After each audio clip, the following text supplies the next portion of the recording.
baax seen ànd ak Sénégal 7 TV ñu amaan mbégte teewaat fii ngir waxtaanee wàllu coronavirus bi tolluwaay bi ak lépp lu ci aju tey nag dañu am mbégte dalal professeur Daouda Ndiaye di chef service de parasitologie mycologie de l'université Cheikh Anta Diop de Dakar ngir waxtaanee lu jëm ci wàllu coronavirus beeg tolluwaay beeg ni ma ko waxee professeur ñu ngi lay nuyu. maa leen di nuyu. D'accord alors Sénégal daal di atteindre la barre des 1000 cas positifs au coronavirus franchir na ko sax ba dépassé ko alors tolluwaay beeg situation actuelle bi lan nga ñu ci loo ci mën a lire lecture bi. waaw mooy wane ne ñu ngi ci phase de croissance. ba léegi nombre de cas yi ñu ngi yokku surtout fan yi ñu jógee nii gis nañu cas yi ñu ngi yokku donc mooy la nga xam ne la naam bettuñu parce que boo xoolee li xew ci yeneen dëkk yi muy ci Afrique muy ci Europe muy ci fu mu doon cas yi day yokk ak doole bu bari ku ñu nekkoon nag ku ci nekk da ngay gis cas yi day yokk donc mu ngi yokk te egguñu pic bi gars yi daan pic bi mooy xamaguñu fan mooy bu ñu fa eggee ñu ne foofu le maximum mu commencé wàcc donc comme foofu la ñu kii egguñ fa donc mën na kii c'est que fan yi rek comme li tax li ñuy xaw a bettu fan yi dafa gaaw vitesse bi dafa gaaw mais pour ñun ne ok du ñu am 1000 cas alors que en réalité kon feebar mi ngi continuer dem da doon poser problème donc loo xam ne daal y avait des situations mi ngi yokku xaw na gaaw fan ni teegugul également phase de pic bi mais dañu xool fii ak fan lan lay joxe en fonction des directives yi nga xam ne en tout cas système bi teg na ko en place. D'accord alors xaw na gaaw tuuti est-ce que c'est pas aussi lié au nombre de tests yi nga xam ne ñu ngi koy def parce que si njëlbeen gisoon nañu ne une centaine de tests la ñuy def mais ministère de la santé dafa changer stratégie daal di gën a yokk tests yi est-ce que nekkuñu fa ñu nekkoon ba léegi sauf que tests yi moo yokk. tout à fait mais loolu boo ko xoolee test yi bu yokkee mooy cas contact yi ak ñi ngi yaakaar ne am nañ ñoo yokk. donc dafa am proportion donc xëy rek yokku teg si dañ ko bëgg a yokk mais loolu am na donc mais juste effectivement loolu ci la bokk. parce que effet de cause à effet la donc situation de cause à effet la donc lii moo waral lii effectivement gis nañu ne bu test yi bu yokk cas yi dañuy yokk mais am na ay fan ci ginnaaw gis nga egg nañu 800 tests te 40 cas la woon tey je pense que après lu xaw a egg loolu te mu ngi woon 90 cas donc pour dire que am na ci rôle effectivement mais c'est pas toujours lié à ça même si effectivement bu test yokkoo moom mooy fi ñu ko yaakaar ne bëri na te bu ñu ko yaakaar bëri mun na am impact bu mu jouer sur ça. D'accord alors ci wàllu test yi ba léegi stratégie bi ba léegi sénégalais yi ak psychose bi ñu amee ak tiit bi ñu nekkee ñu ngi wax ne autorités yi dañu war a yokk seen loxo wala baral seen i jéego par rapport ak gestion crise bi est-ce que fi ñu toll nii mën nañ ko weesu ngir gën a mën a ñoŋal xeex bi ngir gën a mën a génn ci feebar bi. par rapport test yi wala par rapport ak test bi ak li wër gestion bi yëpp. waaw ba nga xoolee par rapport test bi dëgg la ñun yàgg nañu ne pour ñun lépp lu ñu mën a yokk test bi ci autour du cas. c'est-à-dire que mooy fu ñu ne nit am na. ñu bañ a cibler rek cas contact surtout quand on parle de cas communautaire dañ ci ñëw léegi nga xam ne là également avant ñu ci yéeg damay expliquer ne cas communautaire ni ko nit ñi foogee dafa am deux côtés yu mu nekk cas communautaire su fekkente ni ci wér-gu-yaram bi la wala ci faj bi la amul benn lu ko wutalee ak cas contact donc amul lu ñu ci mën a tiit ñu ne kii cas contact la wala cas communautaire la amul différence pour faj bi pour également prise en charge bi nu ñu koy defee tout ça lenn rek moo ci am différence mooy bu ñu nee cas contact la dañ ne kii kat xam nañ ko jox c'est-à-dire que dafa dëkkoon ak kenn. xam nañ origine bi. Donc day yomb mais bu ñu nee cas contact la dañu xam fan la ko jëlee ak kan la ko loolu tax loolu la nit ñi di xaw a am problème mooy dañ naan fan la ko jëlee kon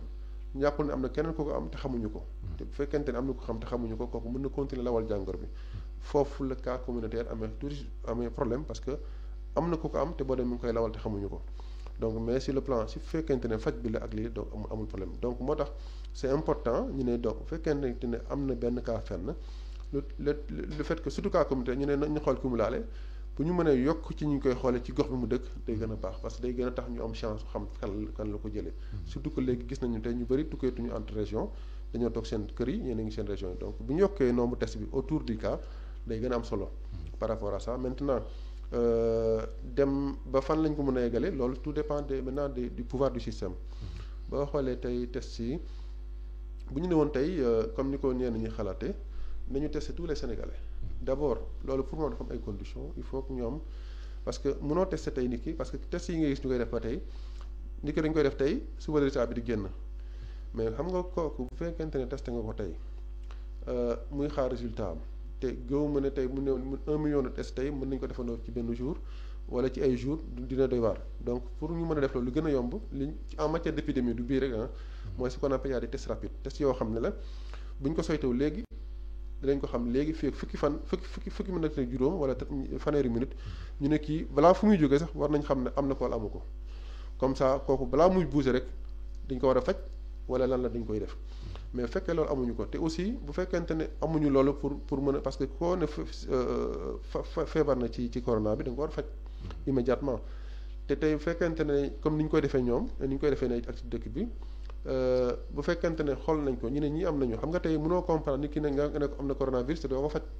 il faut nga am noo def ci moom. donc comme loolu am na bu fekkee dañoo yokk faj bi test yi mën na dem ba mu nombre yu positif yu bëri te sunu état yi préparé wu ñu woon loolu donc attanuñ ko pour mën a jëlee lépp en charge comme dëkk tubaab bi ñoo ko attanul wax wala ñun tey loolu mooy d'abord prise en charge bi. bu loolu weesoo également tey boo defee nit ki tey test. te mu négatif tey jii nii mu génn dem doxi xam nga mën na ci ngoon ci mu indaale ko bu ko indaalee bu subaa yow mu ngeen ne ko kii démb def nañ ko amul test amul virus bi nekkate démb génn indaale na ko donc tant que nekkuñu situation de confinement am njeexitalam ak impact bi du mën a du am mais du bari ce qui fait que dafay demander logistique bu bare dafay demander li ñu naan test yu nga xam ne rapide na léegi te loolu amagul benn bu ñu homologué te également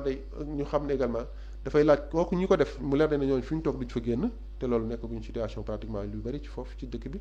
troisièmement également mooy ñu xam ne ki ko defal tey bu nekkee négatif na ça veut pas dire que suba am na ko mais li ci am solo ba am solo mooy xam nga cas moom bu ñu ko defee autour du cas mën nañu ko defi tey ñu indi résultat ñu mën leen a jël en charge donc dafay lu bari lu mu à telle enseigne que parfois li nga bëgg a def doo ko mën def parce que dafa am ay réalité. d'accord test de dépistage rapide yi tollooguñu fa mais est-ce que ñu ngi ciy liggéey. waaw si ñu ngi ciy liggéey. waaw ñu ngi ciy liggéey même Sénégal ñu ngi ciy waxtaan bu am solo ci xóot ñu ngi ciy liggéey pour loolu parce que gëm nañu ne bu fekkee am na mooy gën a yombal liggéey bi. d'accord alors wax nga ko léegi par rapport ak prise en charge bi fii nag par rapport ak sujet contact yu ñuy confiné dinañu jot généralement ay réclamations par rapport ak ni ñu amee accès ci centre d'appel yi pour accéder au service d'alerte mais day doon jafe-jafe am ñoo xam ne dañ leen confiner mais test yi dafa yéex loolu yëpp jafe-jafe la boo xam ne askan wi ñu ngi koy jàmbat si ñun lan moo ci doon pexe actuellement. oui mais ñu moom solution moi je pense que bu fekkente ne nit ñi ñu ngi koy jàmbat. te tey dañoo lépp lu nga xam ne tey xeex bi daf ko laaj muy stratégie bu weesoo parce que tey boo xoolee ci stratégie bi li système bi joxe li système de santé wax mooy port de masque obligatoire bi ñu respect distanciation sociale bi entre nit yi ñuy raxas suñuy loxo ak savon wala gel hydroalcoolique ñuy gàttal tànk yi ñuy moytu nuyoo loxo. bu weesoo loolu dafa am ñu ne la bu fekkee am nga lu la jaaxal ci sa yaram wala feneen da ngay woote numéro. mais donc bu fekkee ne nit ñi bu ñu ko wootee jotuñu ko day poser problème donc man ce qu'il faut mooy bu fekkee yéen jot ngeen ko ngeen jox ko ministère de la santé loolu immédiatement solution war na am parce que sinon day mel ni lépp lu ñu wax du am njeexital te loolu li mu mën a indi dañ dem ba nit dina feebar toog këram te du xam nu muy def te loolu mën na indi problème yi nga xam ne duñ ko xam donc pour moi war nañ ci mën a apporter solution nu mu gën a gaaw pour que lu mel noonu mën a bañ a law parce que askan wi aussi di leen diglu ñu waxe seen am parce que yëf yi du affaire docteur rek tey xeex feebaru Covid bi képp ku yaakaar ne yëfu docteur kese la wala yëfu borom xam-xam la xamuloo feebar da nga xamul ñëpp a ci bokk te surtout rôle leader communautaire yi mooy buñ ci boolewul bu fekkente ne dañ ko jël ko combat boo xam ne ñi ci xam rek la te tey liggéey bi fu mu toll mooy communauté bi dañ ci am wàll bu baax te dañ ko war a jox mooy chef religieux yi mooy leader communautaire yi mooy bàjjenu gox yi mooy nijaayu gox yi mooy président ASC yi mooy imam yi mooy ki yor ñi yor jàngu bi képp koo xam ne daal boo waxee ñu déglu la te am nga baat même bu fekkee ne saxtu loolu c'est-à-dire képp nit ku nekk daal tey war nañu ci boole musicien beeg yéen presse bi c'est-à-dire que bu fekkente ne yaatal nañ ko ba ñëpp bokk ci je pense que dinañu parce que nekkatul affaire xeexu borom xam-xam la kii xam na lii moo ci war a wax wala moo ci non tey ñëpp a ko bokk war ko bëgg je pense que bu ko ñëpp bokkee ñu boole ci ñëpp je pense que résultat dina mën a am parce que loolu rek laa gis man ni nga xam ne mën nañ ci am solution. d'accord alors si wàllu prise en charge bi traitement bi plutôt doon nañu valoriser un peu chloroquine bi ba ñu amoon ci ay résultats nombre de guéris yi doon bëri à un moment donné gis nañu ne dafa xaw a baissé par rapport ak nombre de guéris yi ñu am ci moment boobu nombre de nouveaux cas yi daal di yokku est-ce que foofu ça dafa am changement bu am wala par rapport ak efficacité chloroquine bi loo ñu ci mën a wax par rapport ak constat boobu. bon constat la bu ñëpp defandoo. bon mais moi j'ai toujours dit gis nga en matière yu mel nii doo xëy gis rek nga ne lii moo xew. il faut savoir analyser les choses donc avec les jours à venir avec un peu de recul. danañ mën a xam lan moo xew mais constat am na c'est un constat global mais ne lii moo tax à 100% wala formellement. pour man du noonu la ñu war a taxawee dañu xool paramètres yi xool ñi nga xam ne ñoom ñoo faj ak li ñu ko fajee parce que ce qui est clair protocole ba léegi moo fi nekk maintenant lan moo xew ba loolu am de façon avec les jours à venir les semaines à venir loolu ci ni mën a am lu leer a leer parce que constat la mais encore une fois recul bi bu laaj kenn amu ko ci pour mën a waxee lu muy man c'est moom laay wax depuis le départ lépp luy constat luy situation nañ ci def ndànk ci analyse bi nañ ci def ànd ci conclusion bi bu ñu teel a joxe conclusion hâtive parce que sinon di nga réer di nga juum te mënoo ko dabati donc pour man en tout cas au niveau de la prise lépp lu ñu mën a def pour documenter ko pour essayer de xam rapidement lan moo xew lan moo ko waral je pense que mën nañ ci am jeexital. d'accord alors ci traitement bi ba léegi gis nañu artémisia bi nga xam ni. jaarale ko ci Covid organique précisément réewu Madagascar daal di koy développé gis ci ay résultats bu ñu sukkandikoo ci ñoom Sénégal aussi ñu mel ni ñu xaw a bàyyi xel mbir moomu est-ce que ci côté scientifique beeg communauté scientifique beeg comité de gestion bu crise bi est-ce que yéen a ngi bàyyi xel mbirum Covid organique boobu. oui tout à fait parce que xam nga tey moi wax naa ko dama koy répéter toujours. bépp garab boo xam ne yaakaar nañ ne mën na rey virus bi parce que ba tey amagul garab boo xam ne dañ ne day faj virus bi faj bi nag dafa am il faut ñu comprendre ko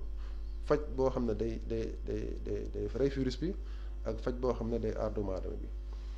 faj bi fi amagul ba tey si yooyu yëpp mooy faj boo xam ne day aar doomu aadama bi ba xaw a fexe ba daal mu mun cee génn nu mu gën a gaawee mais amul rôle bu muy jouer ci virus bi de façon directe dina ko ralentir comme ni ngeen doon defoo temps ñu ne day tax ñu gaaw a wér mais comme amaguñu garab boo xam ne mooy rey virus bi moo tax ba tey ngay gis malheureusement ba tey nit ñaa ngi ci ñàkk seen bakkan te comme ni ñu ko waxee nit ñaa ngi géer yi dañu xaw a mel ni dafa xaw a wàññeeku même c'est le cas donc loolu bu amee lépp lu nga xam ne muy garab la boo xam ne yaakaar nañu am nañu ko testé fenn parce que tey essai clinique la ñuy wax wala essai thérapeutique mooy képp koo xam ne am na dëkk nekk na ci dëkk mi ngi saytu gis dara rôle mooy mu boole ko ak doomu aadama yi comité scientifique bi communauté mondiale pour ñu xam leen mooy jeexantal bi li ci am solo mooy ñu fexe ba loolu garab boobu muy effectivement ñoom li ñu gis nañ ne am na efficacité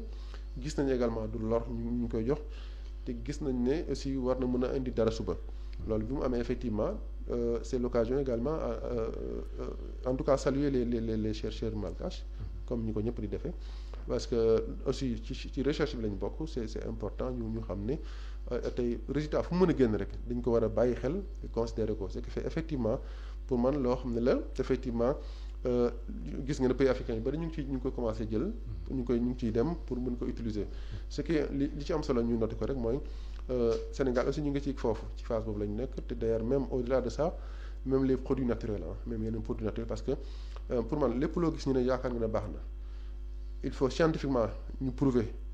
que amul innocuité scientifiquement produit la te mën nañ ko jox nit maintenant donc ñun tey bu ñëwee fii nii Sénégal li mu war a demee mooy dañ koy tester parce que c'est pas dit que test baax na fële que dafa war a baax fi nekk uniquement mais dañ ciy am njort mais bu ñëwee donc day nekk toujours essai clinique du nekk loo xam ne dina c'est formel léegi ne donc lépp garab bu fi nekk dañ koy jël testé ko bu ñu ko testé xool na la résultat yi di jox ñàkkul ne mun na am également ñu am résultat yu baax du am foofu rek dañuy également bokk ak également yeneen produits yi nga xam ne am na Sénégal parce que aussi waxtaan nañ ci boole ko ci pour boole mais lépp lu positif ni ñu koy jël analyser ko boole ko ci def étude essai clinique bi xool lan lay jox je pense noonu rek lu mel noonu la ñu mën a def ba xeex fi jeex si parce que c'est important mais encore une fois il faut l'encadrer rek nañ ko jël tester ko ba xam lan la balaa ñu ne nit ñi jël leen ko c'est important parce que dañ koy tester suñu dëkk xool ko si c'est gis nañ ne rapidement baax na bu waa effectivement muy boobu muy beneen en tout cas pour encore une fois ba man tant que amaguñu médicament wala garab boo xam ne moo koy faj de façon claire et de façon formelle te amaguñu vaccin lépp loo xam ne yaakaar nañ ne mën na ko faj rapidement bu Covid bi jeex rapidement pour man buñ ci am doute nañ ci dem mais tester ko essai clinique ba jël day da ngeen utiliser saa ngi non dañ koy def sur une base scientifique et médicale bu leer avant ñun aussi ñu koy jël dem ba ci biir xam ne am ay des problèmes te loolu day trop tard donc on l'encadre en l'attestant ci nit ñi. D'accord alors wax nga ko ci wàllu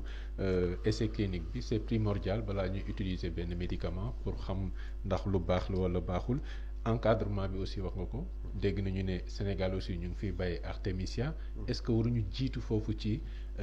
ni nga xam ne mooy encadrement bi parce que ñu ngi dégg ay commandes yoo xam ne ay sénégalais ñu ngi koy def et tout est-ce que c'est pas un peu dangereux par rapport ak engagement boobu ci sénégalais yi jël pour bëgg ko jëfandikoo. waaw mais xam nga nit moom bu amee fu mu toll c'est normal ku ci nekk lépp nga yaakaar ne da lay faj. wala di nga ko jël donc il faut ñu nangul nit ñi loolu c'est-à-dire que pour man nit ñun doomu aadama noonu la bindoo c'est-à-dire que su ma déggee ne lii baax na dama koy jëli ji mais ñu xam ne garab la te au-delà li muy defar mën na am lu mu lor c'est-à-dire que nañ ci bàyyi xel rek te xam ne li gën mooy fexe ba ñu prouver ko scientifiquement que kër docteur am na lii parce que dose dafa am solo dosage te ñun par exemple boo ma laajee ma ne leen dosage bi xawma ko il faut que ñi nga xam ne ñooy liggéey ci plante yi xam ko mais ñu xam ne daal encore une fois nañ ko encadrer sinon li may ragal rek mooy mën na indi ay jafe-jafe ci utilisation bi mais nit fi ñu toll moom c'est-à-dire que il faut ñu nangaloon nit ñi c'est-à-dire que lépp lu leen yaakaar ne dañ koy faj ñoom mën nañ ko jëli mais suñ rôle système de santé rôle chercheurs yi mooy jàpp liggéey ak doom askan wi ba duñ ci am benn lorange te mu am lu baax mais nañ ko encadrer parce que sinon xam nga yenn saa yi ñeneen ñi dañ ci jël greffé ci leneen lu ci bokkul te loolu lañ ciy bañ parce que am na ñoo xam ne xam nga bon ci àdduna lañ nekk ñoo xam ne parfois mën nañ ci dugal lu ci bokkul parce que te bu waa population bi mën na am luñ ci am problème te ñun suñu rôle mooy population bi fexe ba lépp lu ñuy def duñ ci am problème te ñu encadrer leen ci par rapport ak loolu daal mooy li nga xam ne mën naa ko ci wax. D'accord alors ci wàllu cas communautaire yi wax nga ko sànq il y a deux types cas communautaire ak cas contact boo xoolee amul wuute seulement par rapport ak lii cas communautaire yi di gën a lawal feebar bi parce que du ñu xam fan la ko jëlee ak tout donc si foofu seen collègue di professeur docteur Pape Moussa Thior daal dinay xam ne ni immunité collective lu ñu war a mën a bàyyi xel la war ko mën a appliquer maanaam bàyyi virus bi circuler loolu ban lecture nga ci mën a. waaw d'abord man docteur Thior dama koy saluer parce que ku baax la nit ku baax la te wax dëgg yàlla liggéey na ci yu mel nii je sais pour nit ñi xam ko yoroon na fi programme Palu Sénégal ay temps après mu dem man liggéey naa moom lu bari dem na fi bitim réew liggéey na fa lu yàgg man defe naa bokk naa ci ñu mujj liggéeyal ci lu bari donc ñu xam ne aussi am na xam-xam bu wér. ci li muy def nii te dañoo nekk situation boo xam ne pour man képp koo xam ne am nga ci xalaat war nga ko wax c'est-à-dire que il faut également ñun ñu jàppee ko noonu muy kër docteur ku mën a doon ñu xam ne képp koo xam ne am na ci xalaat dañ ko war a déglu ñu déglu ko après muy man muy sama morom ñu xool lan lañ ci mën a utiliser lañ ci mën a utiliser parce que lu tax mënuñu ko utiliser te xam ne consensus mënul am ñëpp jàpparoon na lépp nii la demee mënut a am donc même décision yi nga xam ne moo jël boo xoolee expert bu ñu nekkee 20 18 ñoo d'accord ñaari d'accord ñu mais bu ñu génnee ñoo ñëpp dañoo d'accord nañu donc li mu wax par rapport au cas communautaire.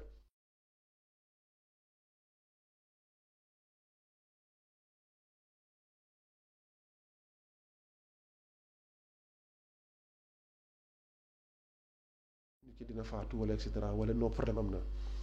alors que effectivement sur le plan clinique boo xoolee feebar bi muy nu mu mandargolee mooy nu ñu koy jëlee en charge ni ñu leen toppatoo amul benn différence amul benn lu wutale cas contact ak cas communautaire benn la ci wàllu faj bi ci wàllu nu ñu koy toppatoo ak ci wàllu nu ñu koy saytoo leen rek moo ci am différence mooy bu ñu nee sur le plan épidémiologique parce que xam nga dañ ne la jàngoro bii bu fekkee xam nañu ki la ko wàll da ngay dem kële rek ñëw testé ko wala ñu surveiller kooku loolu mooy cas contact mais cas communautaire mooy kii am na ko nag te xamuñu ko jox mooy ci sur le plan épidémiologique tant que mi ngi am ñu ne kon virus mi ngi ci dëkk bi kon xamuñu ko am loolu mooy différence bi fondamentale par rapport à l'épidémie mooy kii ko wàll xamuñu ko donc xamuñu fu mu ko jëlee xamuñu fu ñu koy seet mais sinon bu weesoo loolu effectivement loolu la su jëlee maintenant affaire immunité bi je pense wax naa ko sànq may commencer je pense bien dëgg la xalaat la boo xam ne jiboon na fi je pense que Grande-Bretagne Grande-Bretagne ak Suède essayé nañ ko bi ñu ko essayé gis ne nit ñaa ngi faat lu bari cas yi dafa doon yokk lu doy waar ñu dellu ci ginnaaw toogaat ci defaat donc loo xam ne am na fu ñu ko testé dëgg la Afrique nag dafa am lu ñu yàlla may loolu sant yàlla la parce que fii suñu contexte écologique mooy environnement bi mooy tàngaay bi muy ndox bi chaleur bi fii du sedd yenn sedd yi donc dafa am yu nga xam ne yenn yi facilement mën na fi yenn agent pathogène mën nañ fi nekk facilement parce que tàngaay bi ak fii da ci ak également ak écosystème bi ak suñu système de santé également demul noonu à telle enseigne que très souvent ñun suñu immunité mooy très souvent gëm nañ ne yu bari ci wàllum maladie infectieuse mooy gën a am doole que ñeneen ñi fi nekkul ci jàngoro yu bari nag surtout maladie infectieuse yi nga xam ne mooy wàllu yu mel ni ay virus yeeg ak ay mel ni ay sibiru ak yu mu noonu yàlla def na ne ñun ñoo gën a am système bu nga xam ne ñoo ko ëppale ñeneen ñi loolu c'est un maintenant beneen bi lii tax comme je dis avis la ku ci nekk am nga droit am avis te il faut nit ñi respecter avis donc na ko bàyyi nit ñi comprendre noonu ñu bañ ko jël teg fu mu egg par rapport ak noo warul wax dafa pour man war na wax il a son avis yaa di def ko war wax parce que fii ku ci nekk am nga avis booy dañ ko war a nangu maintenant ku ci nekk aussi am nga doo expliquer man problème bi ma ko gisee mooy virus la boo xam ne xamuñ ci lu bari bu doon leer nañu virus la boo xam ne boo génnee tey bu la laalee nga immuniser wu mu jeex sa yaram loolu ce serait une bonne chose mais virus la boo xam ne xamuñu ndax boo ko amee yaa ngi dégg ñu naan la waa ji fi wér na mais feebaraat na donc est-ce que immunité bi am na doole ou pas ça c'est un deuxièmement tey bu ñu nee ñëpp nañ génn ñu immuniser wu ñu traiter virus bi dëgg la virus bi ñëpp nangu nañ ne mi ngi rey benn 1% 2% mais bu fekkente ne tey leer na ne kii bu génnee man ak yow peut-être te man sax góoma ne mën nañ ci am immunité totale wala ñu wañ su fekkee génn naa ma ñëw wala suma wayjur bu nekk ci kër gi parce que yenn mag yi surtout ñu nekk yenn âge yi wala ñi am yeneen jàngoro yi très souvent gis na ne jàngoro bi ñoom la gën a sonal du leen baal donc ñun mën nañu protéger wu mais mën na faat ñenn ñi nga xam ne amuñu boobu donc mooy malheureusement te ñooñu comme mën nañu am temps de retard par rapport à la prise en charge bu ñàkkul mën nañ cee loru te day doy waar deuxième bi mooy ay scénario rek la tey bu ñu génnoon ñëpp amandoo ko suñu système de santé en Afrique tey bu ñu nee y a 1 million de personnes ñoo nga xam ne feebar nañu léegi fu ñuy mën a dem faji leen ci hôpitaux yi ci dispensaires yi ak yu demee noonu est-ce que attan nañ ko parce que nit ki bu feebar dañ ko war a faj mais est-ce que attan nañ ko ñu fajandoo ñëpp et cetera du mën a ñëpp ay feebarandoo mais même nit ki tey bu feebaree tey wéragul mën na tëdd ci lal hôpital yi bu fekkee garaaw na semaine bii ñeneen ñi dugg dina dem damay ragal bu egg foo xam ne kenn attanu ko te bu baax effet inverse bi mooy am donc ce qui fait que loolu mooy li nga xam ne dañ ko kii mais bu fekkonte ne loolu la maladie yu bëri kon jeex na kon doo am prévention lu mu mën di doon muy bu amee fii muy sibiru muy loolu dañ naan gars yi bàyyi leen ñu infecté wu bu ñu infecté wu am immunité c'est fini mais loo xam ne day rey day faat bakken donc dañ ci man à mon avis mooy dañuy sóoraale aspect loolu c'est-à-dire que aspect immunitaire boobu nga xam ne leeru na ne tey bu kenn génnoon ñii kat kenn te man pour man benn bakken bu ñu lor rek mën na jouer lu bare ci doomu aadama donc buñ ko xeebal parce que tey muy man muy yow kenn bëgguloon sa wéjur ñu ne corona bi yow dem ñëw nga indil ko corona rek faat na ko donc mooy fi ñu ko relativiser par rapport à ça mais encore une fois on le salue et am na avis bu ngor rek da koy joxe maintenant en toute intelligence ku nekk wax ci xalaat loolu mooy àdduna te pour man tey feebar bi li ma wax sama jëlbét laay waxaat bu fekkee dañ ko bëgg wax ne kii xamul dafa war a noppi wala ñun ñoo xam dafay noppi duñ dem fenn amul kenn koo xam ne amul avis bu képp koo xalaatul am avis dañ ko war a déglu mu wax ci je pense que noonu rek lañ mën a gérer situation bi. d'accord alors ci wàllu vaccin yi bëri na durée yoo xam ne jox nañ ko ci ne mën na durer 2 ans mën na durer 1 an avant 2021 c'est pas possible pour genre pandémie yi ak virus corona bi précisément vaccin yi pour dafa est-ce que d'abord c'est possible de faire un vaccin parce que ci biir scientifique yi bëri na ay werante yu ci am ñu ne mënul am vaccin et cetera qu'en est-il véritablement. waaw non vaccin moom maladie boo gis mën na am vaccin ko mën na bañ am vaccin. gis nga lu mel ni HIV sida ba tey vaccin bi en réalité amaguñ ci lu leer. boo génnee lu mel ni sibiru amaguñ ci lu leer et cetera am na yenn feebar yi nga xam ne am na vaccin yi amul vaccin li ci am solo mooy nit ñaa ngi def recherche yi par rapport à des candidats vaccins comme virus bi comme ñu ma wax liñ ci xamagul moo ëpp liñ ci xam parfois day yomb ñenn ñi day am ñenn ñi day am mais li am solo mooy recherche bi mi ngi dem. mais recherche buy dem bu ñu nee ba am candidat vaccin boo xam ne mën na yaakaar ne day faj te ba léegi yaakaar nga ci am y a ce qu'on appelle des essais cliniques bu baax da ngay génn ci laboratoire yi jël ce qu'on appelle les études de phase 2 yu demee noonu da ngay jël vaccin bi jox ko ay mala xool ndax dina leen aar wala du leen lor bu leen aaree te loru leen bu baax ñu génn ko fa dem essai clinique à l'échelle phase 3 phase 4 mooy dañ ko yóbbu xool ko ci testé ko ci doomu aadama yi ci dëkk yu bari continent yu bari ci nit ñu bari pour xool donc mën dans des situations comme ça mën nañu am espoir que mën nañu am vaccin mais comme certains le disent ça peut ne pas également être le cas ça peut ne pas être le cas parce que am na lu ñu ci xamagul mais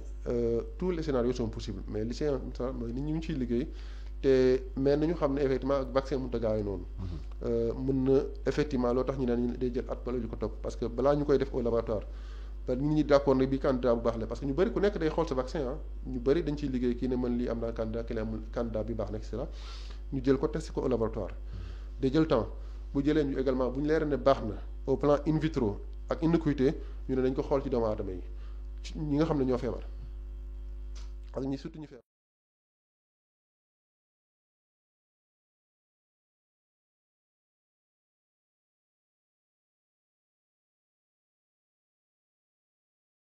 balaa muy am même si aujourd'hui mën nañu gën a accélérer ci ba gis leneen lu nga xam ne dinañ ko am avant 1 an tout est possible mais encore une fois moo tax pour le moment comme amaguñu vaccin comme amaguñu médicament boo xam ne moo koy rey li ci am solo pour man mooy ñu bañ a xool li nga xam ne mënaguñ ko am mooy nañu fexee rek ba nga xam ne ku ci nekk ci ñun virus bi du la laal ku ci nekk ci ñun virus bi doo ko yóbbu ba nga fexe ba yow doo loru je pense que aujourd'hui foofu mooy combat bi pour man li am solo mooy ñu ci war a wax ñu wax ci mooy leader d'opinion yi leader communautaire yi mooy borom kër yi ku ci nekk nga fexe nga tey différent corona tey ñu bëri xam nañ ko nu muy manifesté nu muy joxe différent ñu ko xam bari na. ba léegi am na ñu koy weddi waaw bon waaw dëgg la mais bon man nag je pense que bon loolu mënut a ñàkk ci àdduna moom. bon du ñàkk ñenn ñi waaw mais bon mais li ci am solo mooy li ci ëpp. ànd ci mooy gën a tout en sachant que même bu ci kenn àndul wala ñenn ñi rek mën na am jeexital ci liggéey bi. ci xeex bi parce que li yëful ñëpp la mais en tout cas mooy loo xam ne tey ñu nangu xam nañ ne am na. te ñëpp jàpp te bu ci ñëpp jàppee je pense que dañu sotti ñu bañ a ne kii moo ci xam moo war a wax kii non na ci ñëpp bokk liggéey ko je pense que bu ñu ko defee dinañ ci am jeexital. d'accord est-ce que épidémie bi coronavirus bi épidémie bu parce que scientifique yi ñuy wax ne c'est saisonnier et cetera est-ce que loolu lu am la.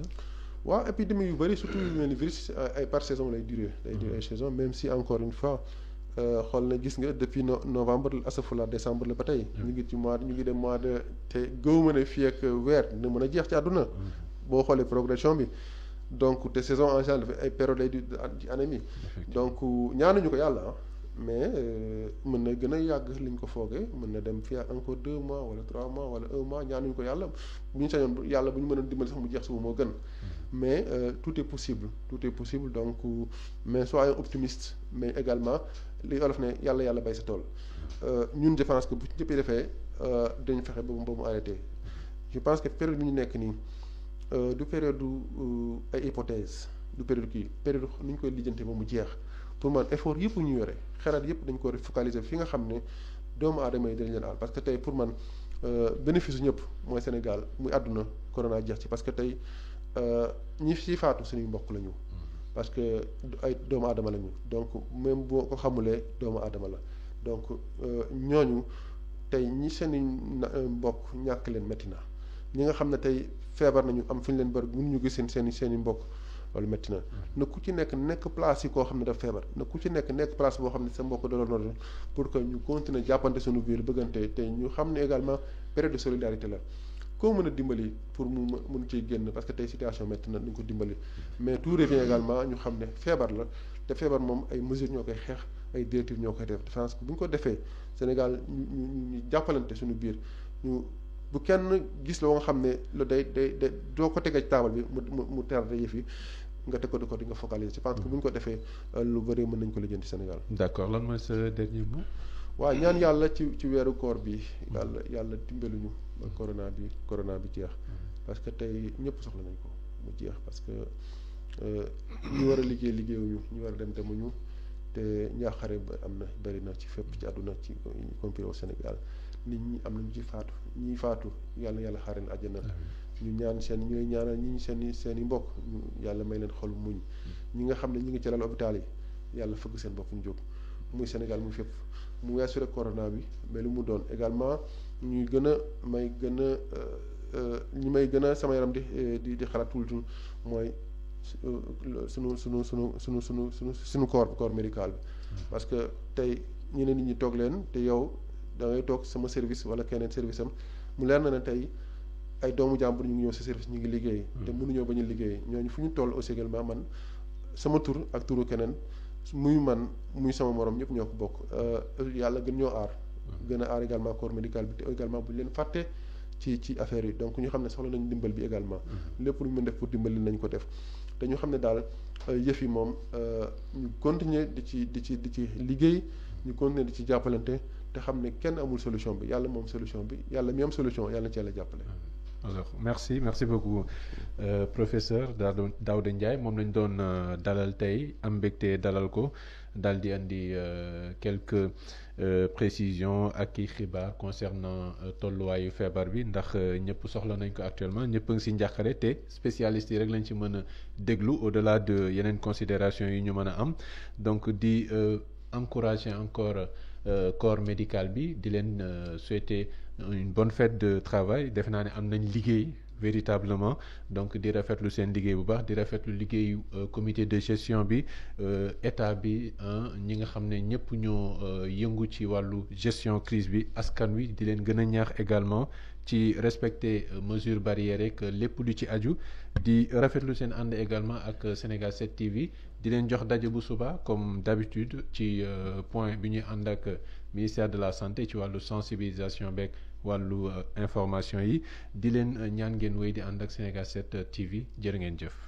tey maa ngi application Sénégal 7 lépp lu xew dama koy jot ci sama téléphone ci tàng bi te nag application Sénégal 7 am ko yomb na da ngay dugg ci Play Store wala Apple Store nga télécharge ko rek xam li xew ci réew mi ak la xew ci bitim réew te nag dara du la ci umpu. Vous voulez des informations en temps réel? Cliquez sur www.senegal7.com. Sénégal 7, le roi de l'information en temps réel.